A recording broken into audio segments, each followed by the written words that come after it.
It's Tuesday, 15 October. Welcome to the PDB Afternoon Bulletin. I'm Mike Baker, your eyes and ears on the world stage.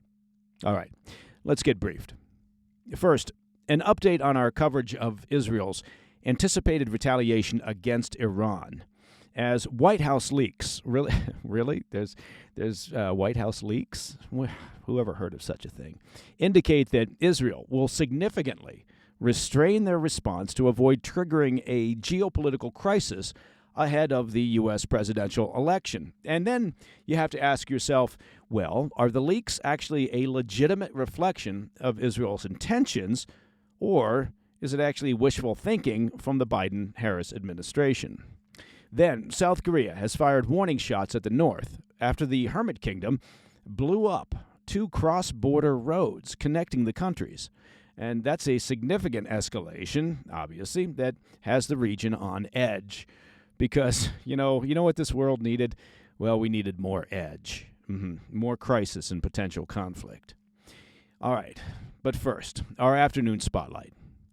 Returning to our coverage of Israel's imminent response to Iran's missile attack of 2 weeks ago, leaks from the Biden administration suggest that Israel will forgo hitting Iran's oil sites and limit their retaliation to targeted strikes against Iranian military interests.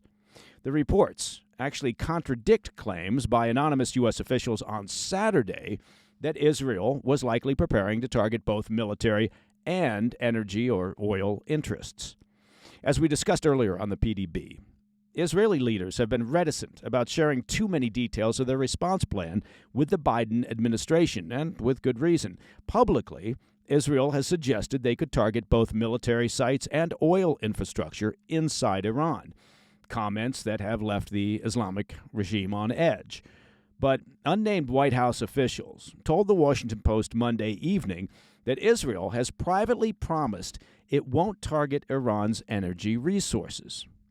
The assurances were reportedly provided by Israeli Prime Minister Netanyahu to President Biden during their call last Wednesday, as well as by Defense Minister Yoav Gallant to Defense Secretary Lloyd Austin during a call on Friday. They said their response will instead focus on hitting Iranian military and intelligence targets, a retaliation that would reflect the proportionate response that has been pushed by the Biden administration. We should note that Israel declined to provide the White House with a list of specific targets. The leaks to the Post, well, they appear to have irritated leaders in Jerusalem, who likely wanted to leave the Iranian regime guessing until the last moment. Yeah, that's not a bad way to do things. Late Monday evening, Netanyahu's office issued a statement saying that while they appreciate the concerns of the White House, their retaliation will be guided by their own interests. Netanyahu said, quote, "We listen to the American government's thoughts, but we'll make our final decisions based on Israel's national security needs," end quote.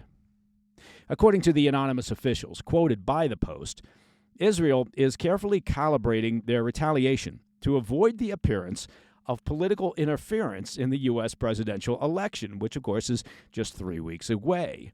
Again, you have to ask yourself if the supposed leaks are actually just wishful thinking by the White House in an effort to try and influence Israel's decision-making.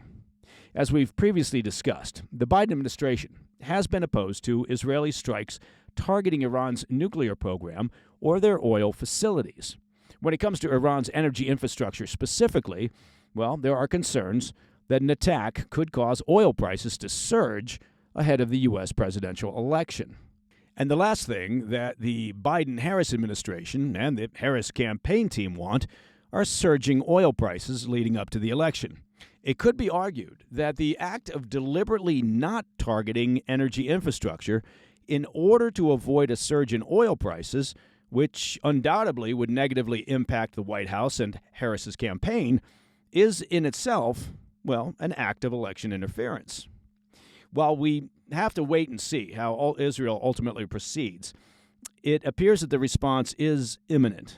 Defense Minister Gallant said Tuesday that their retaliation will arrive soon and be, quote, precise and deadly. If the strikes are indeed limited to military sites, it will likely somewhat calm fears of a full-scale war breaking out in the region. On the other hand, Some analysts have cautioned that Netanyahu's assurances could simply be a head fake, if in fact he has made those assurances, noting that he is under pressure from members of his own coalition to mount a large-scale response. And of course, Iran has threatened that any strikes by Israel, be it on oil sites or military infrastructure, will trigger a much larger attack on Israel by the Islamic regime. All right, coming up, in a major escalation on the Korean Peninsula, North Korea has blown up 2 cross-border roads connecting the country to the south, prompting the South Korean military to fire warning shots near the DMZ. I'll be right back. Welcome back to the Afternoon Bulletin. South Korea fired warning shots on Tuesday after North Korea used explosives to destroy cross-border roads and rail lines in a rather dramatic escalation of tensions. The explosions, which targeted transport links that were built during a period of inter-Korean diplomacy, marked the most severe deterioration in relations between the two countries in recent months. South Korea's Joint Chiefs of Staff, the JCS, confirmed the detonations occurred along rail lines connecting Paju in the south to Kaesong in the north, and rail lines on the east coast to, quote, presumably block connection roads. These rail lines and roads, built mainly with South Korean funding in the 2000s, were seen as symbols of cooperation, well, so much for that, now shattered by the North's provocative actions. In response, South Korea fired warning shots south of the military demarcation line and reinforced its surveillance posture in cooperation with U.S. forces. The JCS remains on high alert, bracing for further provocations from Pyongyang, but emphasized that no damage had been inflicted on their forces. North Korea's foreign ministry claimed that South Korean drones had released propaganda material over Pyongyang 3 times this month, leading to the road and rail destruction. This comes as part of a broader pattern of rising tensions over the past year. In December of 2023, Kim Jong-un declared South Korea a, quote, hostile state, setting off a series of provocations.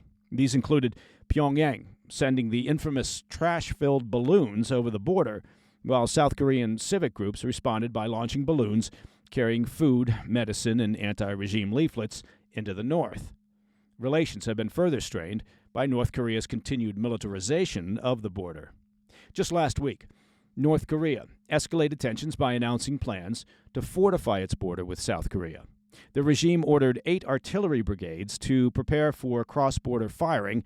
They planted mines and dismantled infrastructure along the border, moves it attributed to what state media labeled, quote, confrontational hysteria from South Korea and U.S. forces. Despite these provocations, experts believe that Kim Jong-un is unlikely to launch a full-scale attack, given the risk of massive retaliation from both the U.S. and South Korea. Pyongyang did inform U.S. forces in South Korea of its intentions to fortify the border, stating it was to prevent, quote, any misjudgment or accidental conflict, end quote.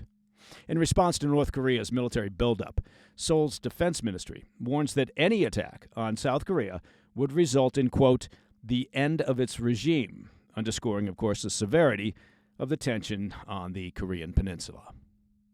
And that, my friends, is the PDB Afternoon Bulletin for Tuesday, 15 October.